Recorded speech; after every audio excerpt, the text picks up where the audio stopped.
Hi, this is Rob from DMBAlmanac.com with This Week in Dave Matthews Band History. This weekend in 2007 was AT&T's World's Loudest Pep Rally on November 14th and 15th. Every Division I college student was invited to submit mobile invitations to the band via text, and the school with the most votes won a private concert. The vote was won overwhelmingly by the U.S. Military Academy, and the shows at West Point had an incredible atmosphere and also were webcast on AT&T's website. The shows themselves are classics, with the final Black Water, The Longest Dreaming Tree at over 19 minutes, guest spots from Robert Randolph, and they were the last two major shows with Butch and before Tim joined full-time. You can find full sets from the Pep Rally and also the excellent Night Before in East Rutherford at dmbalmanac.com, and we never stop looking for information on older shows. Follow us on Facebook to get daily updates with everything that happened that day in the band's history.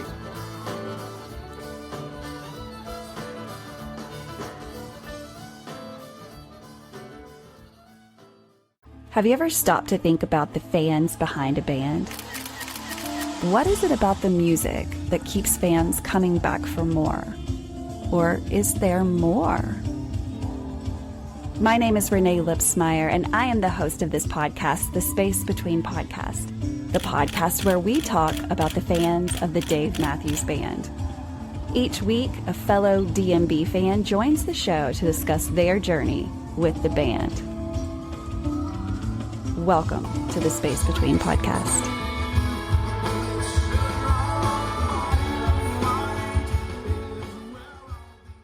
Hey guys, welcome to another episode of the Space Between Podcast, the podcast where we talk about the fans of Dave Matthews Band. If you've never heard of Dave Matthews Band, they're quite the story. They have been around for over 30 years. Next year, which is 2026, hard to even say that, they're going to be celebrating. I'm going to be celebrating. My guest is going to be celebrating third of this band. And that sounds crazy. There's not a lot of bands that have the privilege of saying that we've been doing what we love for 35 years. And along the way, making people so happy, letting people get through some shit, because let us not forget that music is such a tool when it comes to our mental health. It is such a tool, and people don't think about that often enough. And so I have been recording stories of fans of Dave Matthews Band. Each episode is a different fan coming on to talk about their journey, why they like this music. Have they been listening to them since the 90s, the 2000s, 2010s? Did they just find them? There are fans across the globe that are still finding this band and are chasing them just as fast as they can. We are kind of in a lull season right now. We're just waiting with anticipation like it's Christmas Day. We always just wait around and go, okay, where are we going to travel to this year? I always joke that Dave Matthews Band is my travel agent, and they tell me where I'm going to go. And they've never steered me wrong, ever. I mean, take me out into a cornfield in Indiana. I'm happy. And so while we have this time to just reflect on what we've just gotten to do in 2025 and maybe what's ahead in 2026, let's fill this time and let's listen to these fans and what they're saying as we wait for the next tour dates to be revealed. So every episode I have a fan on. Today, of course, I have another fan on. She is going to tell us who she is, where she lives, and just tell us something about you. Hi, thank you so much. My name is Jaime Fadule. I live in South Jersey. My home venue is Camden. Hell I yeah. never miss night one or night two in Camden. Never night two. Yes. And I've been a fan since 1998.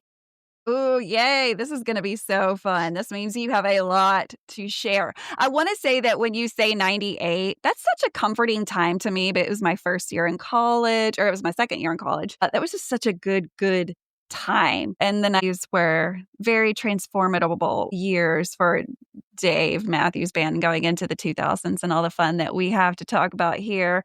So tell us a little bit about home life. What do you like to do for fun? Do you have any pets? All those kinds of things.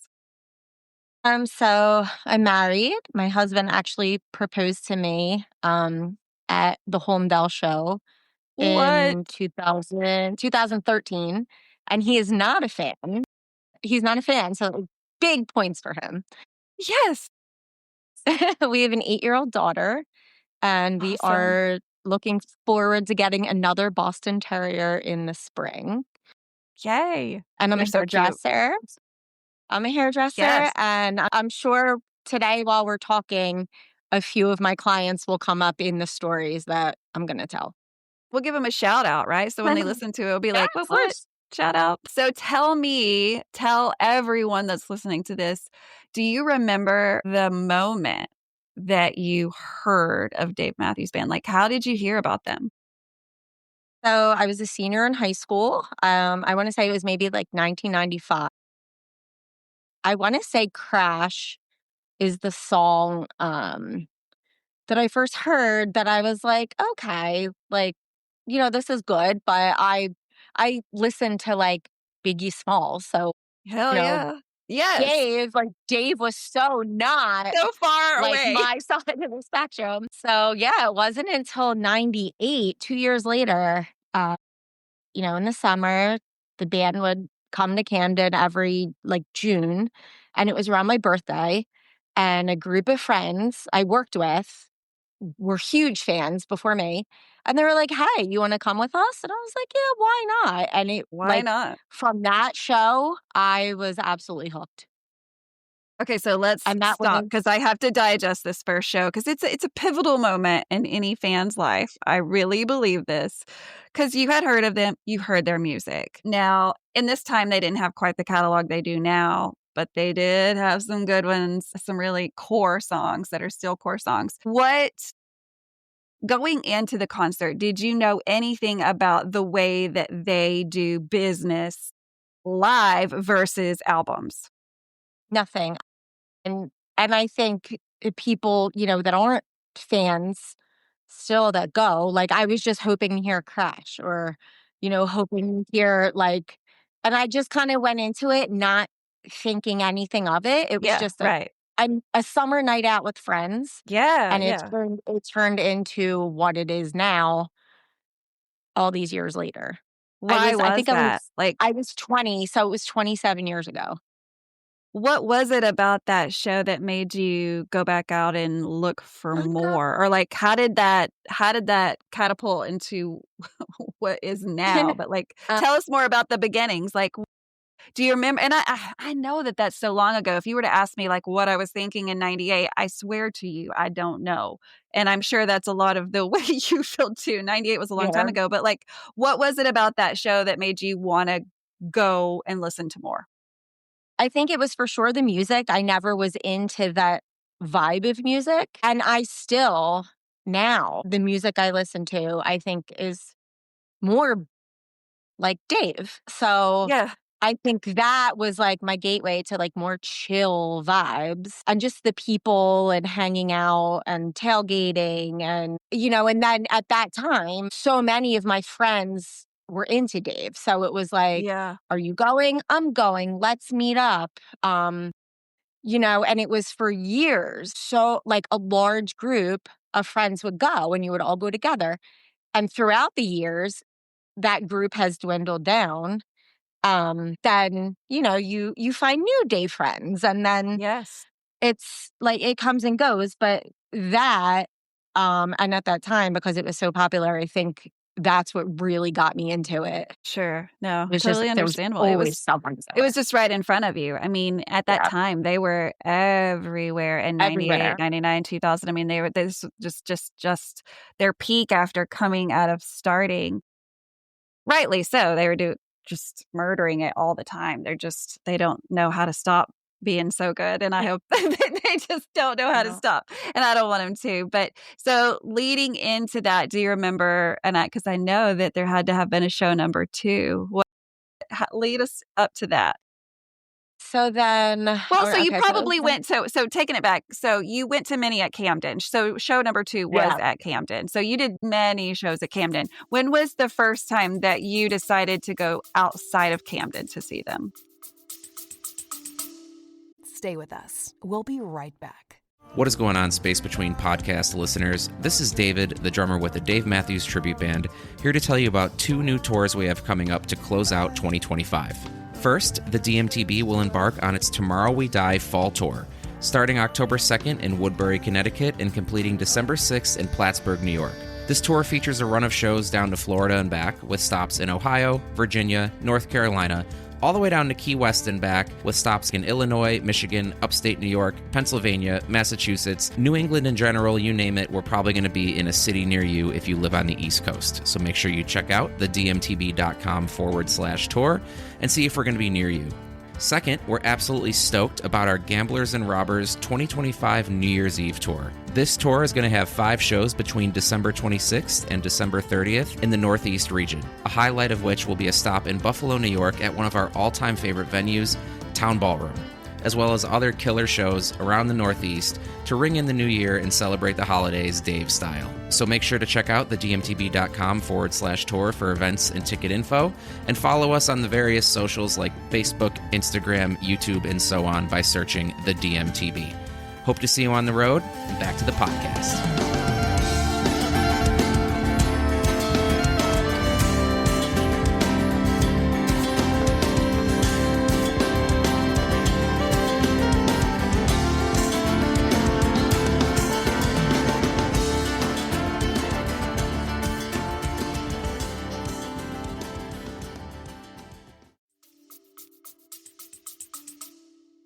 So it was maybe 99 or 2000 when they would play it 3 nights in Philly at the Veterans Stadium, which is not there anymore, but we would go every 3 nights. I remember just like looking around and thinking, "Oh my God, I've never seen a place that crowded for 3 nights in a row." Yeah. And we would, I think then, like, we would wait at the lottery in like the Boscov's line to get our tickets. And we would go down like to the floor and just slip the security person like $20, and then they would just let us down onto the floor. Hell And yeah. it was just like thinking of those nights now, like I would do anything for one of those nights now. But Yeah. we were just getting into it then. So it was like we had no idea what we were experiencing. I don't know if it's because we're older now, but like you'll talk to the people next to you. And like if Yeah. you notice a license plate from out of state, you'll talk to them. When you're younger, it's kind of like you're just hanging out with your friends and you're in your little group. But Right. now it's like you want to talk to people and you want to know, like, hey, where are you from? Like, where are you staying? What show is that's always the big one. Like, what song are you chasing? What number is this for you? Do you remember when you started making friends from Dave Matthews Band concerts? Like, and that sounds like such a strange thing to people outside of the community, but it is. You've already mentioned it's a thing that happens. You start talking to people and then you're like, hey, are you going to go to the show? And then maybe you go together or whatever. But you have picked up people along the way. Yeah. So I think one of my favorite stories, and it's just how the band brings people together. So I'd mentioned I'm a hairdresser. And I had this Yes. client for quite a few years. And, and even when she tells the story, like she's a bit older than me. So she'll say, like, I would just come in and we would make small talk and, how are you doing? Blah, blah, blah. So I said to her, and this was probably 12 years ago, she came in and I said, "Oh, how's your summer going?" And she's like, "Oh, I started following the Dave Matthews Band this summer." And I like sat down. I was like, "Wait a minute, back up." And from that moment, like her and I, like she came to my wedding. We travel together. We go to shows together. She was one of the first ones to come over after I had my daughter. Like it brought our relationship from work to like we both love the same exact thing. Yes. And I love that. it's just in conversation, like how it came up. And I was like, oh my God, we're friends now. Wow. I would have loved to see your face right after Oh she my said God. Dave Matthews I Band. remember I like sat down and I was like, wait a minute. And hold on just a second. My world has just gotten a lot better. And I think we've gone to pretty much every Camden show together. We've gone to Florida, New Hampshire, New York, Virginia. Like we travel now together. What is her name? Let's give her a Christy. shout out. Christy. Christy. What's up, Christy? Hey, you need to be on the show so that we can hear the other side of this story, Yep. like the beginning before you walk into her shop and say, I'm following this band. We want to know all the before and all the after. So, hey, call me. Yeah. Call me. We have a lot of great moments we need to talk about. Yes. Yes. So, and for me, that's been some. Actually, I won't say some. I'm going to give it a lot more credit.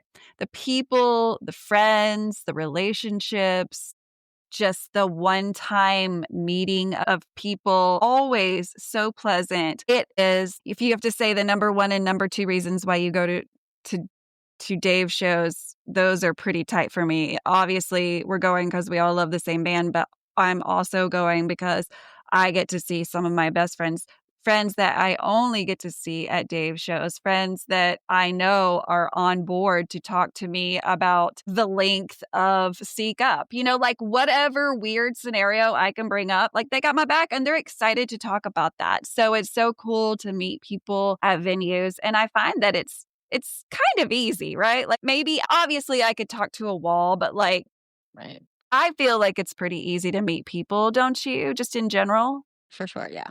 Yeah. Yeah. Because we've all got that one thing in common. No matter what, if you're at a show, you know that person, unless they've been drugged there, which, that Right. does happen. I understand that. Like when I first started dating my husband, like I had to, I won't say drag it, but he came because I wanted to go, right? It wasn't because he wanted to go.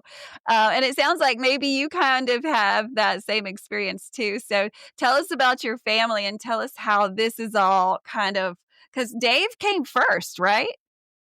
Oh, yeah.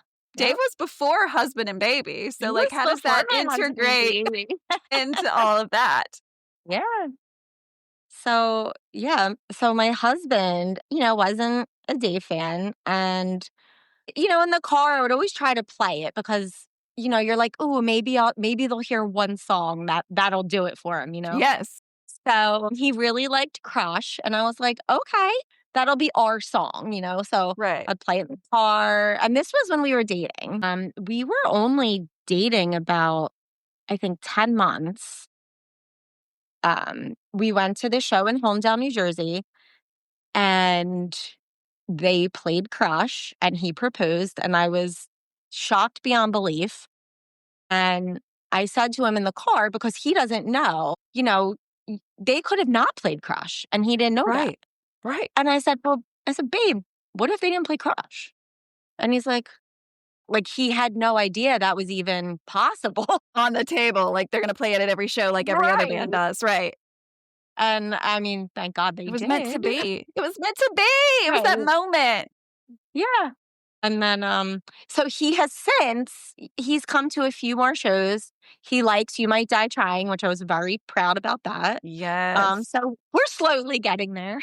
Yeah. I mean, sometimes it's just baby steps. Sometimes you got to crawl first and all the things. So, but it does happen slowly and not for everyone, because I understand this music is not for everyone. I understand. But we like to believe that it is because we are so passionate about it. We're like, what could you not like about it? Oh my God. Like, name any song and I will debate you on why it's a good song. Like it's what it is. But everyone has their passions. And I tell people, it's no different for me to do this or for all of us to be doing this versus following, any NFL team and going from game to game to watch your favorite team and wear that merch and tailgating and talking to your friends about the game and the players and the blah, blah, blah, blah, blah. Hey, Dave Matthews Band is my team, and I am cheering them on as often as I can, telling them to everybody, even if they don't want to hear, like, because there's always those people that are like, go Cowboys. Nobody wants to hear that, but they tell us anyways, right? Sorry for those people that are Cowboys fan, but we're up in the Kansas City land, so I'm an Eagles fan over here. We all have our different teams, just like we all have our different tastes in music. But in the music world, like, this is my team. And I don't, I often call them my team. And I'm just rooting them on. And we're like their little cheerleaders. And I think that they appreciate that. And I can feel, and I know a lot of other people have said that they feel that, that reciprocal gratefulness, like when you're at a show and the band gives out so much energy for us, right? It's not for them, like it's for us.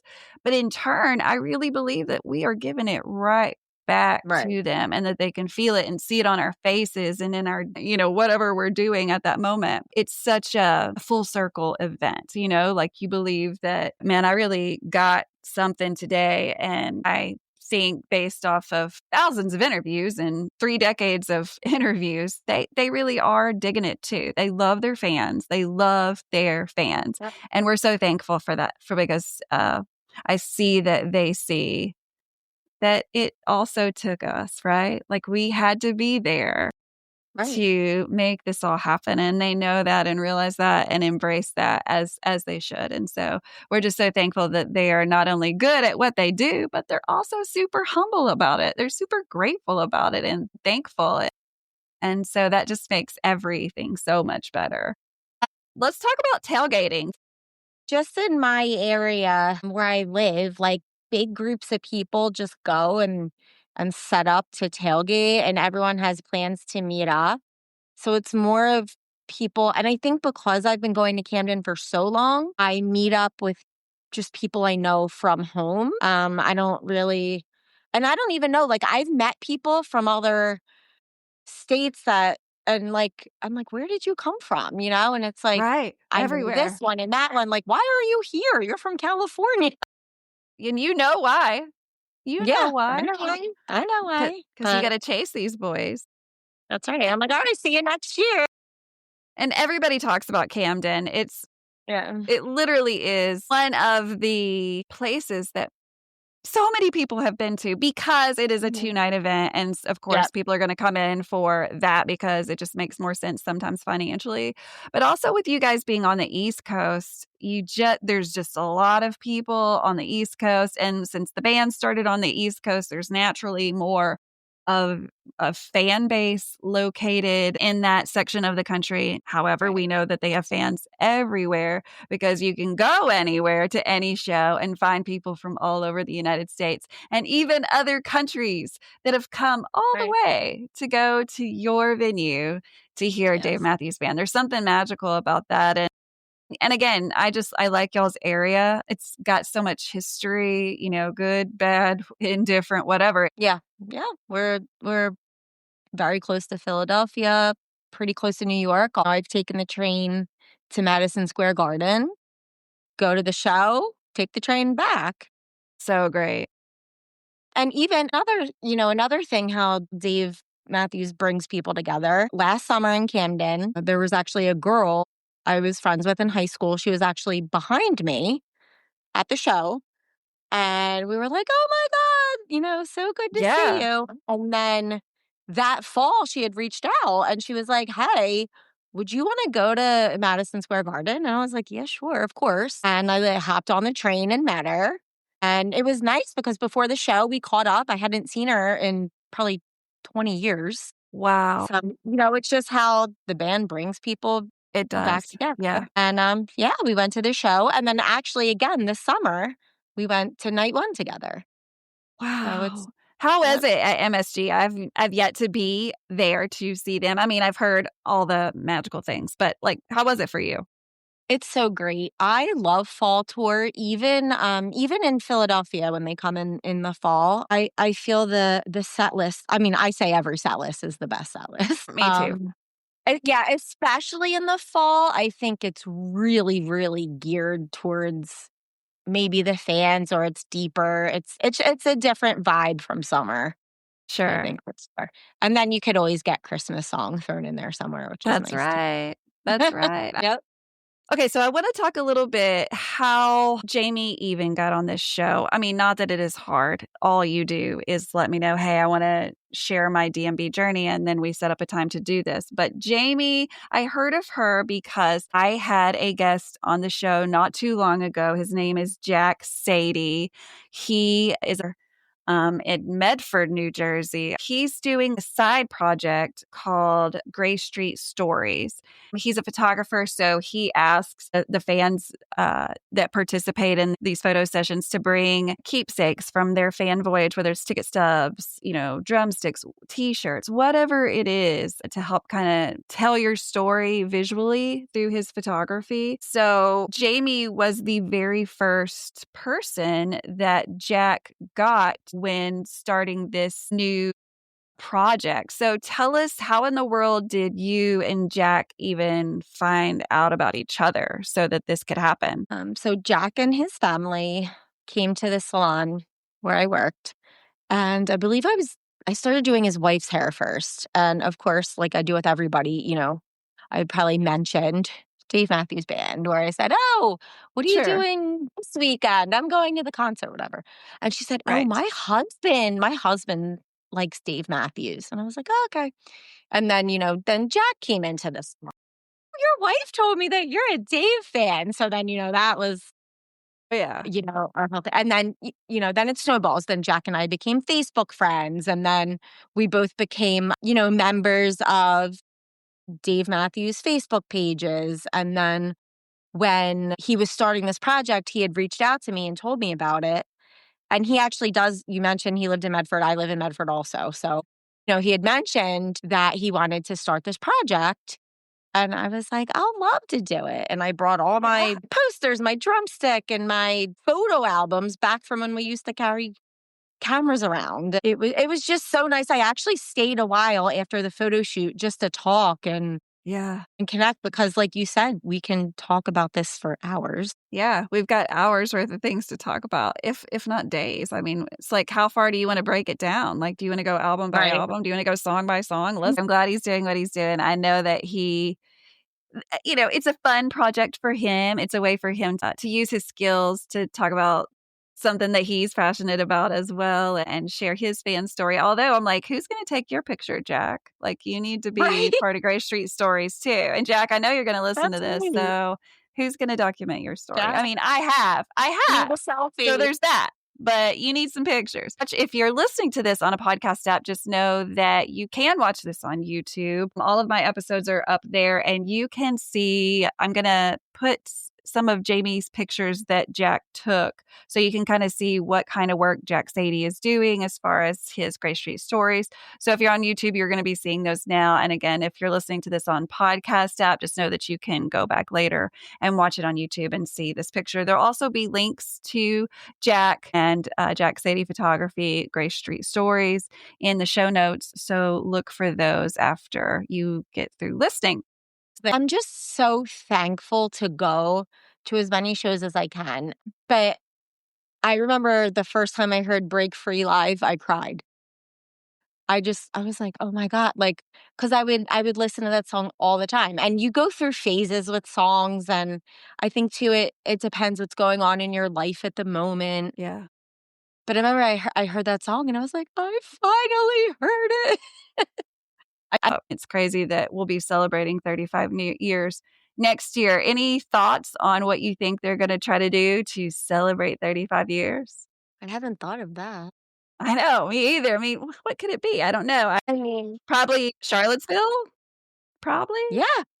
I mean, they've already played an album front to back, so they're not going to do that. So I don't know. Thank you so much for just being brave enough to come on and share your story with so many strange ears. But I know that they're going to love it. It's always good to have a fan that's, I like to say, a well-seasoned fan in on the show, because there's so much that you can uncover for all of us, because we weren't all fans that early. A lot of us just weren't. A lot of us weren't born. A lot of us were 5, whatever the case may be. We just didn't have that experience. And so everyone's take on their journey and how they've done it and when they started and how it all happened, it's all very different. And so that's what I've found so unique amongst the fan stories. And yours is really important to capture too, because again, it takes the fans to make the band. Good.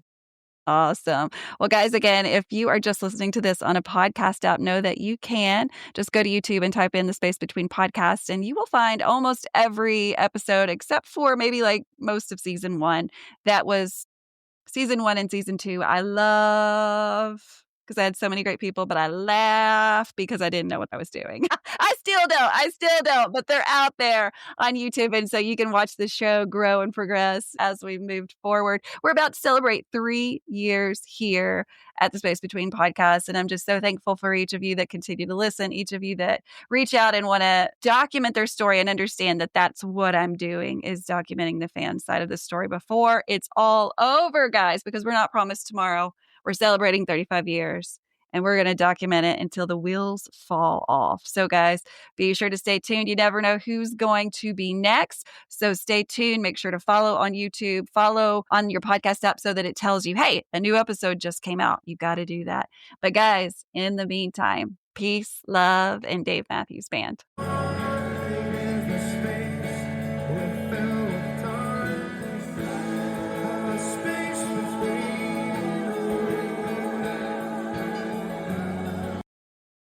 Hey, this is Carolyn, the founder and CEO of the nonprofit safeinharmsway.org.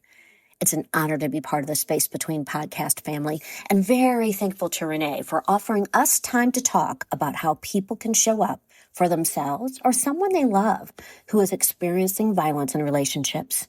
It's a scary time in our country for people experiencing violence. 80% of the shelters in the United States are closing down due to drastic cuts from the federal government. So shelters are closing their doors and hotline calls are left unanswered. But at Safe in Harm's Way, we're launching a new initiative. We're made for this moment, and we're solving the crisis with a brand new campaign called TheLastI'mSorry.com.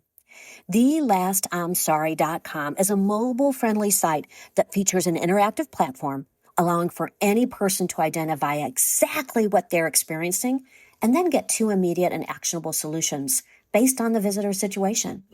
It's built to be fast, private, and easy to exit because we recognize the danger that survivors may face just by searching for help. SafeInHarmsWay.org believes every person should have the opportunity to find unique help for their safety needs. And that's why TheLastI'mSorry.com was built for men, women, people of color, the queer community, immigrants, and medically compromised people. So check out the show notes. Save the solutions, share the resources, and save a life today.